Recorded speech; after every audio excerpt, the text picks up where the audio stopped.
Bueno, antes que nada vamos a orar y vamos a poner la predicación de la palabra en manos del Señor. Acompáñenme a orar.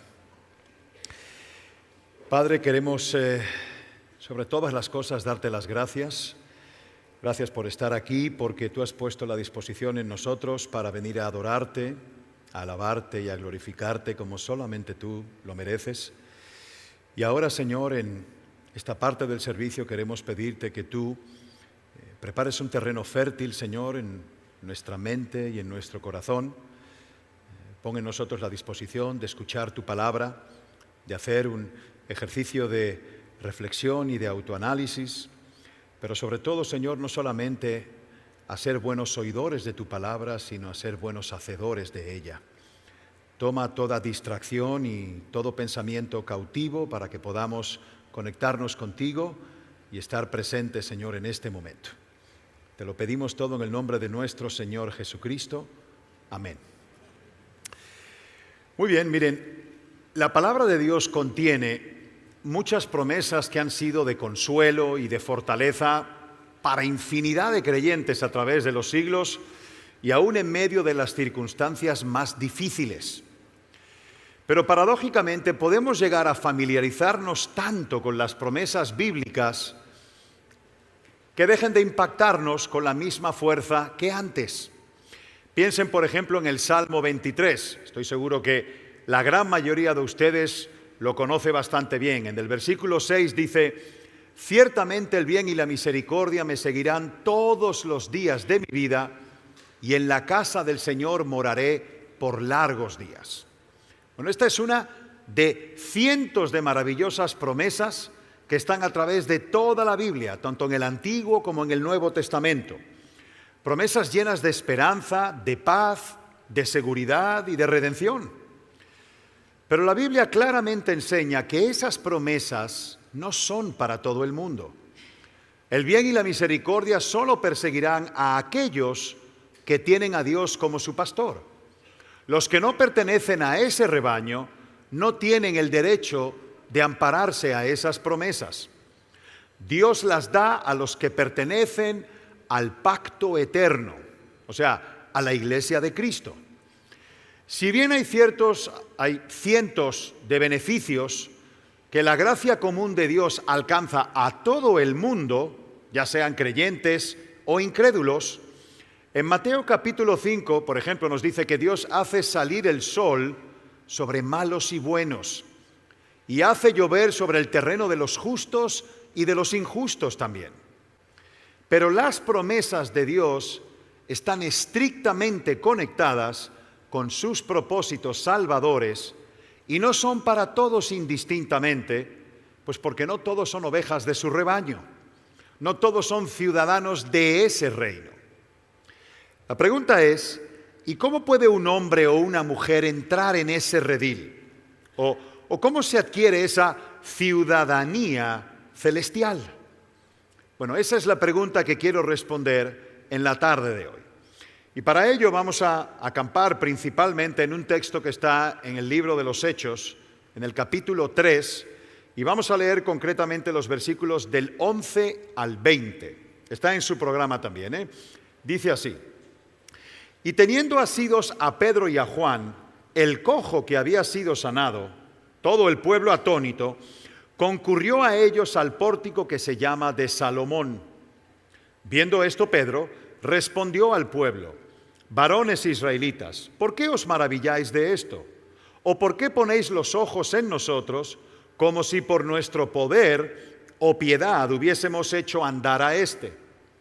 El Dios de Abraham, de Isaac y de Jacob, el Dios de nuestros padres, ha glorificado a su Hijo Jesús, a quien vosotros entregasteis y negasteis delante de Pilato, cuando éste había resuelto ponerle en libertad.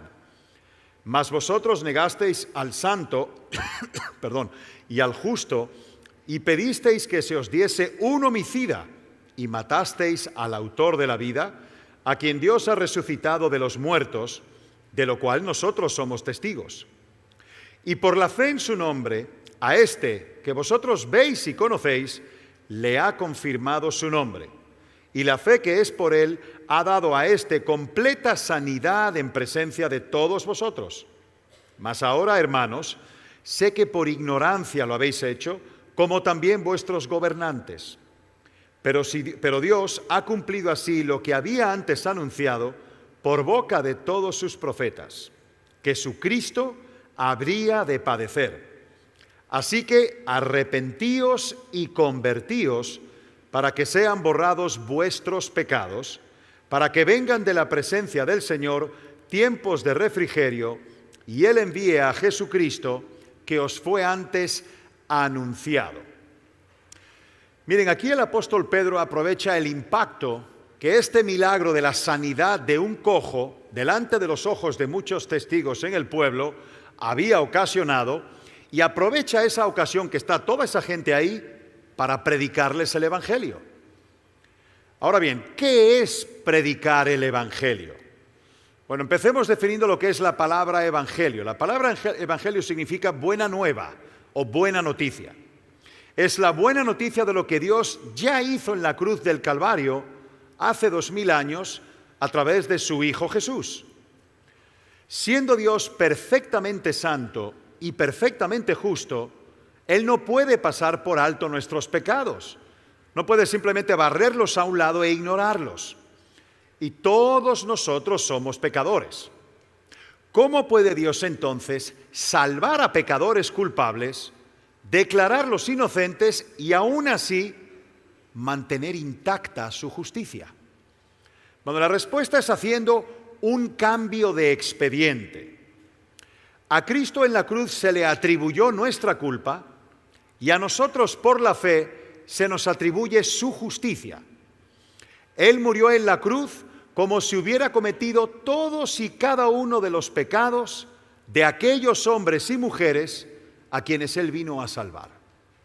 Y ahora los creyentes son tratados por Dios como si la obediencia de su Hijo perfecta fuese realmente la nuestra. Fíjense lo que dice 2 de Corintios, capítulo 5, versículo 21.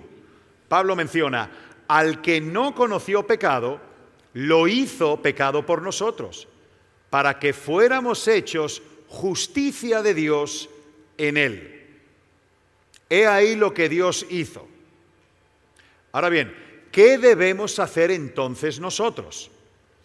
Miren, si el apóstol Pedro hubiera vivido en nuestros tiempos, habría dicho al final de su discurso de Hechos capítulo 3 algo como esto: todos aquellos que quieran ir al cielo, acepten ahora a Jesús en su corazón, tomen una decisión, levanten su mano, pasen aquí al frente y ustedes serán salvos.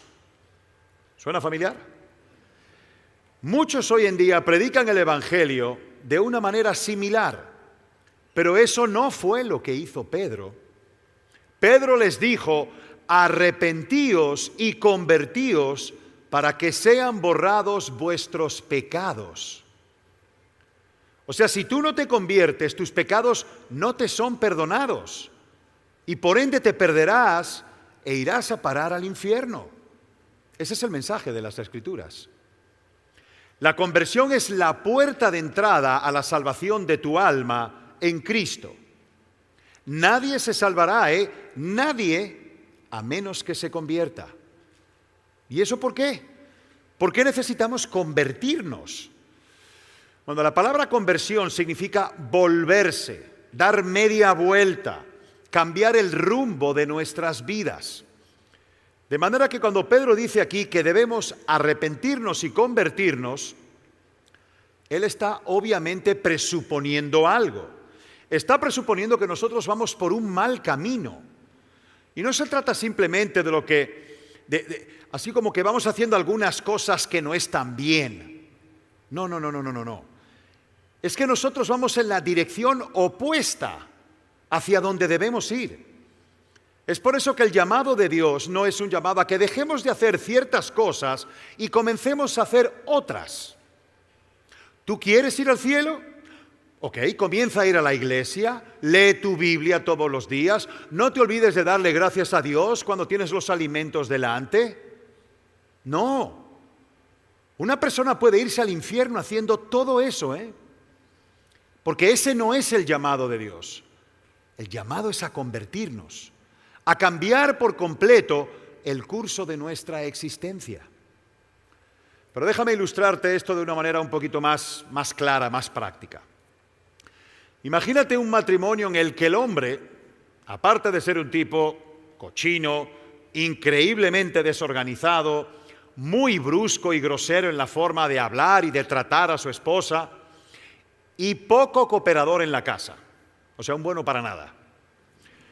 Pero además, como si fuera poco, este personaje ha sido infiel a su esposa durante años. Eventualmente llega el día en que ella ya no aguanta más y le pide el divorcio. Pero este hombre no quiere eso. Y con lágrimas en los ojos le pide que no lo abandone, que le dé otra oportunidad. Mi amor, te prometo que a partir de ahora haré un esfuerzo por ser más organizado. Te voy a ayudar en la casa, ya verás. Voy a ser mucho más cuidadoso y dulce en mi forma de hablarte. No voy a ser tan áspero contigo. Lo único que no puedo prometerte es fidelidad. ¿Ustedes creen que la esposa se va a sentir satisfecha? Lo más importante para ella no es que su marido corrija algunas cosas de su comportamiento. Lo más importante para ella es que este hombre sea suyo y de nadie más. Si este hombre quiere preservar su matrimonio, lo que debe de hacer es dar un giro de 180 grados en lo que respecta a su relación conyugal. Bueno, algo similar es lo que ocurre entre el hombre y Dios. Yo creo que estoy seguro de que todo el mundo aquí está consciente de que comete pecados. Nadie es perfecto, todos tenemos nuestras faltas, todos nos equivocamos. Pero muchos tienen la idea errónea de que lo único que necesitan para estar en paz con Dios es dejar de hacer algunas cosas malas y comenzar a tomar buenos hábitos y hacer algunas cosas buenas. Pero la opinión de Dios es muy distinta. Su llamado no es hacer algunos ajustes aquí, allá. Su llamado es hacer un cambio radical que involucra todo nuestro ser, todo nuestro intelecto, toda nuestra voluntad, todas nuestras emociones. ¿Qué dice nuestro texto? ¿Cuál fue el llamado de Pedro a esa multitud? Arrepentíos y convertíos para que sean borrados vuestros pecados. Y más adelante en este mismo pasaje de Hechos 3, pero ahora en el versículo 26, Pedro continúa y dice: a vosotros primeramente, Dios, habiendo levantado a su Hijo, lo envió para que os bendijese, a fin de que cada uno se convierta de su maldad. Vuélvanse, dice Dios, de una vida marcada por la maldad. Vuélvanse. Ahí vas otra vez, Sergio. Mira, yo no sé qué opinión tienes de nosotros, pero yo no soy tan malo. Bueno, déjame explicarte de qué maldades que Dios está hablando aquí. Los hombres solemos hacer categorías de pecados. ¿Han oído eso de pecados mortales, pecados veniales? Tenemos hasta mentiritas piadosas. Pero déjame mostrarte cuál es tu maldad y mi maldad. Fíjate lo que dice el apóstol Pablo para explicar por qué los hombres necesitan la salvación que el Evangelio anuncia. Vayan conmigo a Romanos capítulo 1, versículos 18 al 21. Dice así: pero Dios muestra su ira desde el cielo contra todos los que son pecadores y perversos, que detienen la verdad con su perversión. Ellos conocen la verdad acerca de Dios, porque se ha hecho evidente. Pues desde la creación del mundo, todos han visto los cielos y la tierra. Por medio de todo lo que Dios hizo, ellos pueden ver a simple vista las cualidades invisibles de Dios, su poder eterno y su naturaleza divina. Así que no tienen ninguna excusa para no conocer a Dios. Es cierto, ellos conocieron a Dios, pero no quisieron adorarlo como Dios ni darle gracias. En cambio, comenzaron a inventar ideas necias sobre Dios y como resultado la mente les quedó en oscuridad y confusión. Pablo nos dice aquí que todos los hombres saben que hay un Dios, aún el más agnóstico y ateo. En el fondo de su corazón saben que alguien inteligente tiene que haber creado todo lo que existe. Pero el hombre en su impiedad detiene esa verdad que Dios revela claramente a través de la creación. Fíjate, si alguien te dice que este edificio donde estamos congregados, esto es una maravilla de la naturaleza, porque así como tú lo ves, no fue creado por nadie, sino que durante millones y millones de años se fueron reuniendo los materiales químicos, minerales, sustancias, y llegó un momento en que se juntaron de manera idónea y ¡guap!, levantaron este edificio. Pero tú tienes que ser un buen bobo para creerte eso. Y el universo es infinitamente más complejo que este edificio, ¿o no? Sin embargo, dice Pablo que mucha gente prefiere pensar que se hizo solo. Y la pregunta es ¿por qué? ¿Por qué el pecador hace eso? Bueno, Pablo dice que es para no tener que glorificar a Dios y darle gracias. El problema es que el hombre es un adorador nato. El hombre no puede vivir sin adorar algo. No se queda en el aire. Y Pablo sigue diciéndonos lo siguiente, los versículos 23 al 25 de Romanos 1. Entonces Dios los abandonó para que hicieran todas las cosas vergonzosas que deseaban en su corazón. Como resultado, usaron sus cuerpos para hacerse cosas viles y degradantes entre sí. Cambiaron la verdad acerca de Dios por una mentira. Y así rindieron culto y sirvieron a las cosas que Dios creó, pero no al Creador mismo, quien es digno de eterna alabanza. Amén. O sea, si el hombre decide no adorar a Dios, no se va a quedar sin adorar. Lo que va a suceder es que va a convertir en el foco de su adoración, en lugar del Creador, a las criaturas o a la creación. El reformador Juan Calvino dijo una frase célebre que era esta: el hombre es una fábrica de ídolos. Y yo sé que cuando nosotros pensamos en la palabra idolatría, de inmediato viene a nuestra mente la imagen de un individuo que está postrado ante una imagen de yeso o de madera.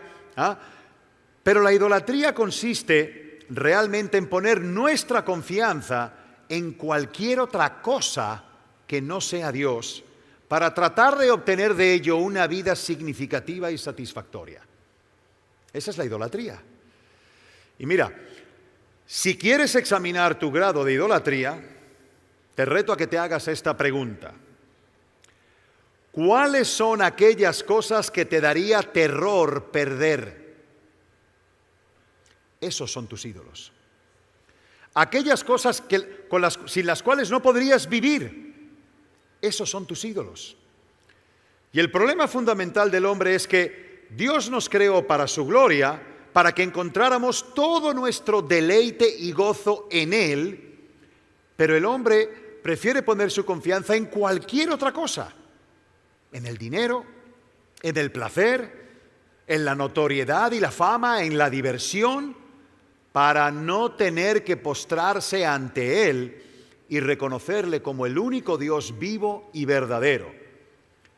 Un Dios además que es moral. Así que el problema no radica meramente en los pecados que cometemos a diario. El gran problema es ese pecado de vivir una vida de espaldas a Dios, buscando nuestra propia gloria, nuestra propia satisfacción y nuestro propósito en la vida, pero fuera de Él. Por eso más adelante en su carta a los Romanos, el mismo Pablo, en el capítulo 3, versículo 23, haciendo referencia a la necesidad del Evangelio que tiene todo hombre, añade lo siguiente: por cuanto todos pecaron y todos están destituidos de la gloria de Dios. O sea, todos los seres humanos se quedan cortos de alcanzar la meta de darle la gloria a Dios. No sé si alguna vez te has preguntado por qué las religiones y los cultos que hay por ahí son tan populares y más atractivos para el incrédulo que el Evangelio de Jesucristo. Porque la religión te permite alimentar tu soberbia y tu orgullo. Yo voy camino al cielo porque yo hago esto otro, yo no hago aquello. Eso es religión. Hacer cosas para tratar de ganar el favor de Dios. Pero eso no es cristianismo bíblico. Y es de esa raíz de soberbia que fluyen todos los demás pecados que cometemos. No queremos darle a Dios la gloria. Queremos llegar al cielo conduciendo nuestro camioncito con un emblema, con un sticker atrás que dice, por mi propio esfuerzo. Eso es religión. Ninguno de nosotros ha confiado en Dios como debiera. Ninguno ha sido agradecido como debería serlo. Y ninguno le ha obedecido como debería obedecerle. Más bien hemos hecho lo contrario. Hemos confiado en nosotros mismos, hemos sido ingratos y hemos buscado deleite y satisfacción en cosas fuera de Él y de sus caminos. Y es así como hemos deshonrado a Dios durante nuestra vida. Porque el pecado, al fin de cuentas, es un desprecio a Dios y es un menosprecio a su gloria. Los hombres ven la gravedad del pecado en función del daño que éste hace a otras personas. Pero la Biblia ve el pecado primariamente en función de la deshonra y desprecio que el pecado significan para Dios. Y miren, en eso hay un abismo de diferencia. La razón por la que necesitamos la salvación que el Evangelio anuncia es porque Dios en su justicia no puede pasar por alto el menosprecio y el desdén de sus criaturas a su gloria y a su majestad infinitas. Pero, y hago un gran pero aquí, es precisamente en el contexto de ese panorama tan desolador que la luz del Evangelio brilla esplendorosamente. Hay salvación para cualquier pecador, cualquier pecador, no importa lo que hayas hecho. Porque el Hijo de Dios se hizo hombre, vivió una vida perfecta y luego fue a parar a la cruz para pagar la deuda de aquellos a quienes Él vino a salvar. En palabras del mismo Jesús que están en Mateo capítulo 20, versículo 28, dice el Señor, yo no vine a ser servido, sino vine a servir y para dar mi vida en rescate por muchos. Cristo vino a salvar pecadores. Él nació y murió para eso. Entonces, ¿cómo puede el pecador apropiarse de una salvación tan grande? Bueno, como vimos en nuestro texto de Hechos, capítulo 3, en el versículo 19, Pedro dijo, arrepentíos y convertíos para que sean borrados vuestros pecados. Lo cual nos lleva a una segunda pregunta. ¿En qué consiste la conversión? ¿Qué es esto de la conversión? Bueno, desde el punto de vista de nuestra responsabilidad, convertirse al Señor es volverse de una vida de pecado y de incredulidad para confiar plenamente en el Señor. En otras palabras, convertirse es igual a arrepentirse y creer. Arrepentirse y creer.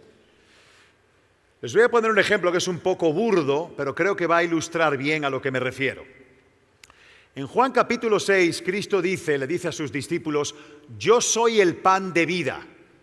O sea, les está diciendo, tú tienes que comerme a mí. Eso es lo que dice Cristo. ¿Pero qué significa? Bueno, vamos a decirlo de esta manera, partiendo de ese contexto. A lo largo de toda tu vida tú te has indigestado. O te has estado indigestando con el pecado. ¿Qué significa entonces arrepentirse y creer? Bueno, arrepentirse es vomitar y creer es comerte el pan de vida después que vomitaste. Tienes que arrepentirte y creer. Ese es el llamado del Evangelio. Fíjense lo que dice en Marcos capítulo 1, versículos 14 y 15, aquí nos dice cómo predicaba el Señor Jesucristo. Dice, más tarde, después del arresto de Juan el Bautista, Jesús entró en Galilea donde predicó la buena noticia de Dios. Por fin ha llegado el tiempo prometido por Dios, anunciaba. El reino de Dios está cerca. Arrepiéntanse de sus pecados y crean la buena noticia.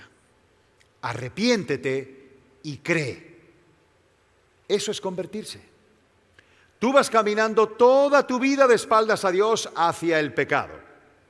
Arrepentirte o convertirte es dejar de perseguir el pecado y volverte hacia Dios. Ahora, el volverte hacia Dios para confiar en Él es la fe. Por tanto, debes creer y arrepentirte.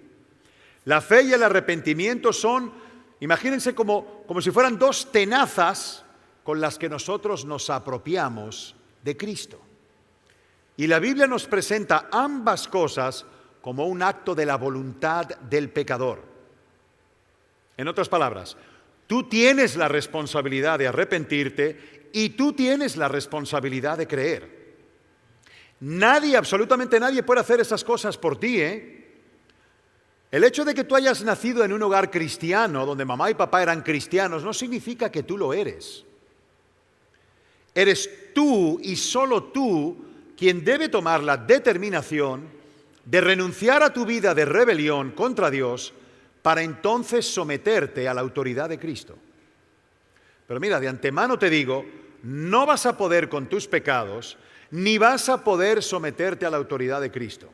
No puedes, no puedo. Por eso necesitamos creer. Tú tomas la determinación de hacer eso, pero al mismo tiempo confiando únicamente en Cristo para poder hacerlo. Yo sé de antemano que no puedo con mis pecados. Yo no puedo cambiar el curso de mi vida. Y precisamente por eso, Señor, vengo a ti, impotente, suplicándote a ti que tú hagas por mí lo que yo no puedo hacer por mí mismo. Conviérteme, Señor, y seré convertido. Por eso, esa determinación tienes que tomarla tú. He ahí lo que implica convertirse desde el punto de vista humano. Pero al mismo tiempo, convertirse implica algo con respecto a Dios. En nuestro texto de Hechos 3 leímos que Pedro dice, arrepentíos y convertíos para que sean borrados vuestros pecados.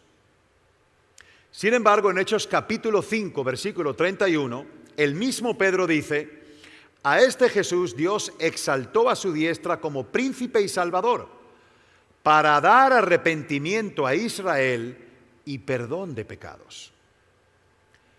¿Vieron quién da el arrepentimiento? Dios da el arrepentimiento. Vamos a ver otro texto, Hechos capítulo 11, versículo 18. Otra vez tenemos a Pedro aquí, pero ahora hablándole a un grupo de judíos creyentes, diciéndoles como un grupo de paganos se habían convertido al Señor. Y los judíos estaban atónitos, no lo podían creer. Y entonces Pedro les dice, y al oír esto se calmaron y glorificaron a Dios diciendo, así que también a los gentiles, o paganos, ha concedido Dios el arrepentimiento que conduce a la vida. ¿Quién da el arrepentimiento? Dios lo da.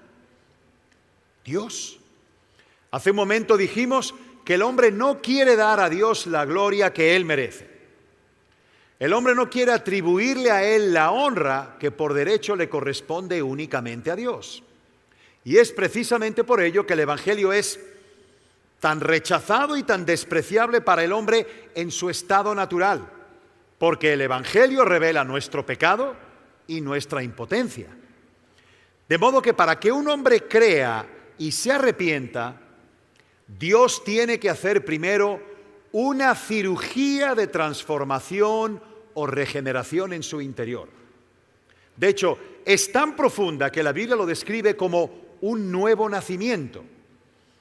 En el Evangelio de Juan dice que un hombre llamado Nicodemo va donde Jesús de noche y le dice lo siguiente, Rabí, nosotros sabemos que tú has venido de Dios como maestro, porque nadie puede hacer estos milagros que tú haces si no está Dios con él. Y miren, este hombre, Nicodemo, era un miembro del Sanedrín, era un fariseo. Este hombre conocía el Antiguo Testamento, me atrevo a decir que mejor que todos nosotros juntos, porque él vivía para eso. Era un hombre religioso, decente, moralista, y hasta sabía que Cristo había venido de Dios como maestro. Pero ¿qué le contesta Jesús a Nicodemo? Juan capítulo 3, versículo 3 dice, Jesús le respondió, te digo la verdad, a menos que nazcas de nuevo, no puedes ver el reino de Dios. Nicodemo, te tienen que parir otra vez. Dios tiene que cambiar primero nuestro corazón de piedra para que nuestra voluntad pueda disponerse a divorciarse del pecado y a creer en el Salvador. De esa manera el pecador recibe el beneficio y Dios recibe toda la gloria. Y llegados a este punto, déjenme hacer una aclaración sumamente importante, porque a veces se presta a confusión.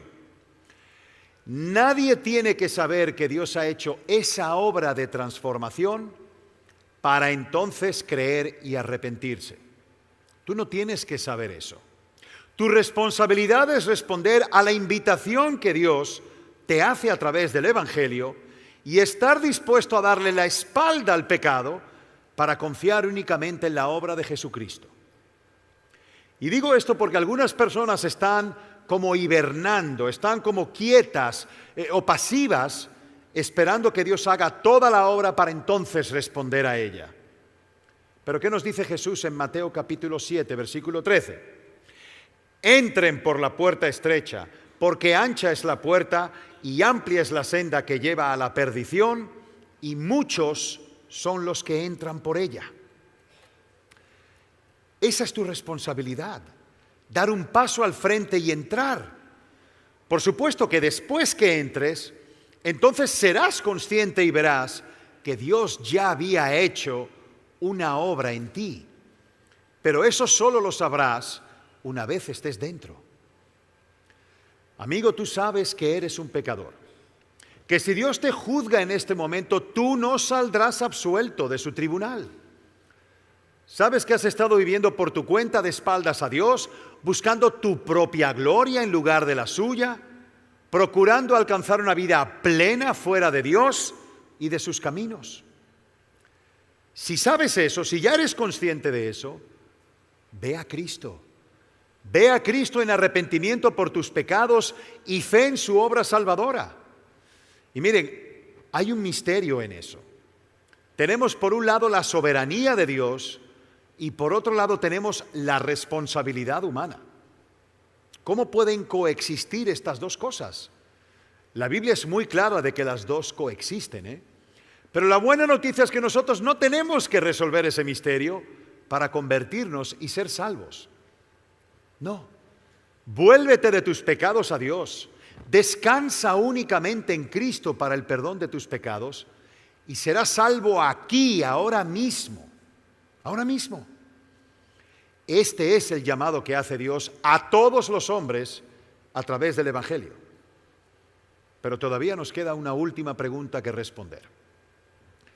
¿Cuál es la obra que hace Dios en el pecador para que éste pueda entonces convertirse? Miren, recuerden que hemos visto que nuestro problema no consiste en los pecados que cometemos a diario, aunque todos y cada uno de esos pecados son un problema ante la presencia de un Dios que es perfectamente santo y perfectamente justo. Nuestro problema fundamental con la justicia divina consiste en toda una vida de espaldas a Dios. Por eso debemos de convertirnos y pasar a vivir de espaldas al pecado, confiando únicamente en la persona y la obra de nuestro Señor Jesucristo. Y eso no solamente para nuestra salvación, sino para nuestra satisfacción y para nuestro deleite, ahora, en el presente. ¿Por qué los hombres buscan en las criaturas lo que solo puede darles el Creador? ¿Por qué esa necedad? ¿Saben por qué? Pablo nos lo responde en Romanos capítulo 1, versículo 25. Él dice, nos hemos dejado engañar. Hemos creído la mentira de que mientras más lejos vivamos de Dios, más felices, más satisfechos estaremos y más diversión vamos a encontrar. Y saben que todos los pecados que cometemos radican o parten de ese. ¿Y sabes lo que hace Dios para resolver ese problema en el interior de un hombre? Abre sus ojos y sus sentidos espirituales y crea en nosotros un nuevo gusto espiritual por la gloria de Cristo que antes no teníamos y que ahora nos mueve eficazmente a entregarnos por entero a Él. Bueno, es en eso en que consiste este nuevo nacimiento del que Cristo le habla a Nicodemo. Hay una parábola sencilla pero extraordinaria que está en Mateo capítulo 13, donde Cristo describe el proceso a través del cual un pecador es convertido y traído al reino de los cielos. Está en el versículo 44 de este capítulo y dice así: el reino del cielo es como un tesoro escondido que un hombre descubrió en un campo. En medio de su entusiasmo lo escondió nuevamente y vendió todas sus posesiones a fin de juntar el dinero suficiente para comprar el campo. Bueno, esta persona que antes iba por la vida procurando disfrutar de los deleites baratos que este mundo ofrece, porque el pobre miserable pensaba que eso era lo único que había, pero de repente se encuentra un tesoro que es incomparablemente más valioso que todo lo que él había visto hasta entonces. Y cuando este hombre pregunta el precio del terreno donde está escondido ese tesoro, le dicen: te cuesta todo lo que tienes, te cuesta tu propia vida. Perdón. Pero tal es su deseo de adquirir ese tesoro que ni siquiera regatea el precio y vende todo lo que tiene para comprarlo. Esa es la conversión. Es eso. Pero ¿qué sucedió en este individuo que lo llevó a ver a Cristo y el Evangelio como un tesoro que antes no veía? Nuevamente, que Dios abrió sus ojos a través del nuevo nacimiento para que él fuese consciente y viese sus pecados, viese la fuente de todas sus desgracias y fuese consciente de que eso eventualmente lo arrojaría en una condenación de miseria sin fin.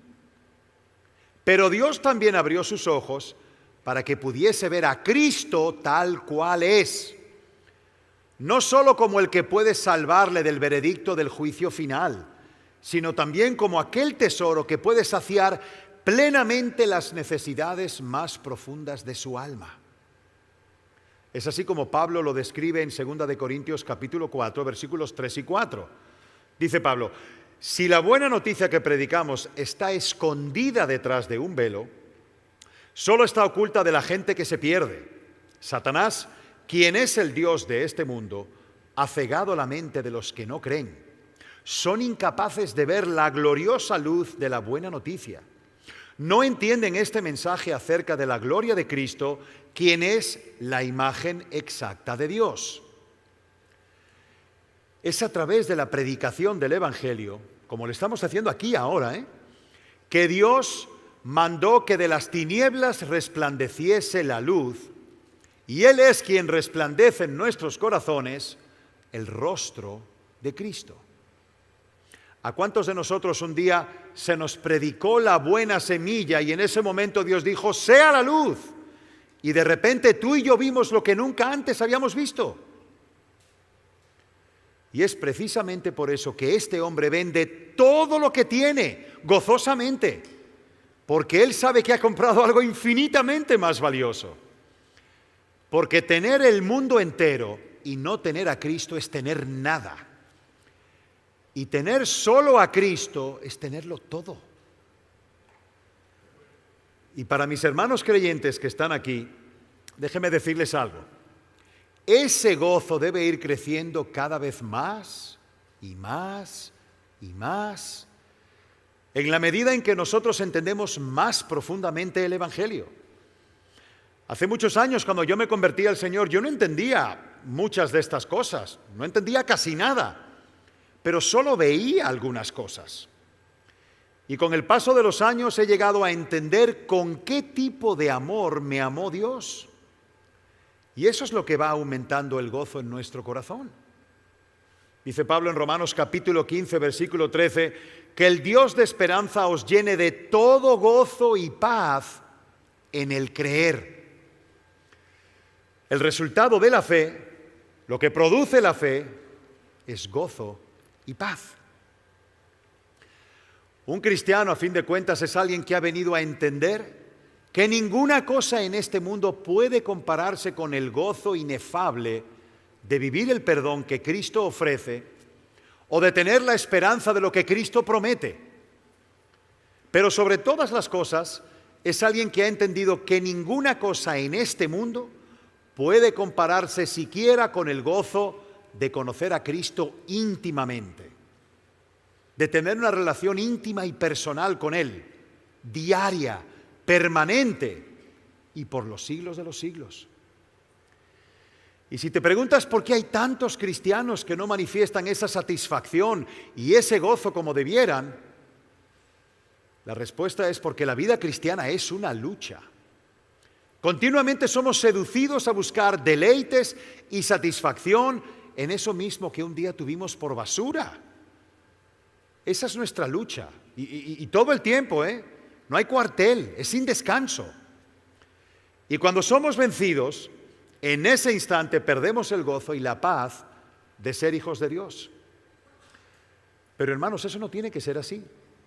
Nosotros podemos levantarnos otra vez, tomar a Cristo de la mano y por la gracia de Dios ser restaurados y seguir corriendo la carrera, ejerciendo aún más fe que cuando nuestros ojos y sentidos espirituales fueron abiertos por primera vez. Y si tú estás aquí sin Cristo, si no has venido a Él en arrepentimiento y fe, y ese nuevo nacimiento no se ha dado dentro de ti, ya has visto ahora lo que dicen las Escrituras acerca de tu condición delante de Dios, delante de aquel que te creó, delante de aquel que está sosteniendo cada latido de tu corazón ahora. Y ya has visto que te has quedado corto. Y eso te hace transgresor y culpable ante su ley. Pero también has visto lo que Él ha provisto en la persona de su Hijo y lo que requiere de ti para que puedas participar plenamente de esa salvación tan grande. Así que mi pregunta para ti esta tarde es, ¿qué vas a hacer tú ahora? ¿Qué harás con eso? ¿Vas a despreciar lo que el Evangelio ofrece de pura gracia? ¿O vas a venir humildemente a Dios con un corazón arrepentido, clamando para que tenga misericordia de ti? ¿Seguirás despreciando a Dios para seguir disfrutando los deleites baratos y temporales que este mundo te ofrece?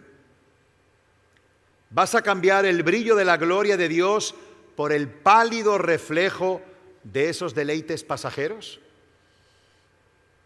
No te contentes con tan poco. Sal del vertedero y deja de recoger tanta basura. Dios te está llamando y te está ofreciendo algo que ni tú ni nadie puede comprar. ¿Realmente prefieres el basurero? Cristo vino para que tuviéramos vida eterna, vida en abundancia, vida presente, ahora. No rechaces ese regalo y no pierdas ese tren, porque en el día menos esperado ese tren partirá de su estación para siempre, dejándote como único destino el lugar donde dice la Biblia que no cesan el llanto y el crujir de dientes para siempre. Así que ven a Cristo y ven ahora, arrepiéntete y conviértete. Vamos a orar. Señor, te damos las gracias por tu palabra. No nos dejaste huérfanos ni desamparados, sino que nos dejaste, Señor, tu revelación y el plan de salvación y reconciliación por medio de Cristo. Ayúdanos, Señor, a abrazar esa verdad. A los que somos creyentes, Señor, ayúdanos a vivir en esa verdad, buscando tu gloria y no la nuestra, obedeciéndote, Señor, para honrarte y para vivir una vida de santidad, Señor, que dé gloria a ti, porque tú eres el único que la merece, tú eres el único digno. Y para aquellos que están aquí sin Cristo, Padre, yo te ruego que estas palabras que han sido sembradas en sus corazones, Señor, tú las hagas germinar. Que tú les hagas ver, Señor, su perdición, su bancarrota espiritual ante ti. Y al mismo tiempo, Señor, que tú despiertes en ellos el deseo, Señor, la sed de reconciliarse contigo. Entendiendo todo lo que eso conlleva, Padre. Llevándolos a confesar sus pecados, a reconocer que han vivido una vida de espaldas a ti y anhelar ahora hacerte no solamente el Salvador, sino el Señor de sus vidas. Te pido y te ruego por ellos. Gracias te damos, Padre, por habernos traído tu palabra en el día de hoy, por habernos congregado en tu nombre y por habernos dado el privilegio de estar aquí ante tu presencia. Todo te lo agradecemos y te lo rogamos en el nombre glorioso de nuestro Señor Jesucristo. Amén.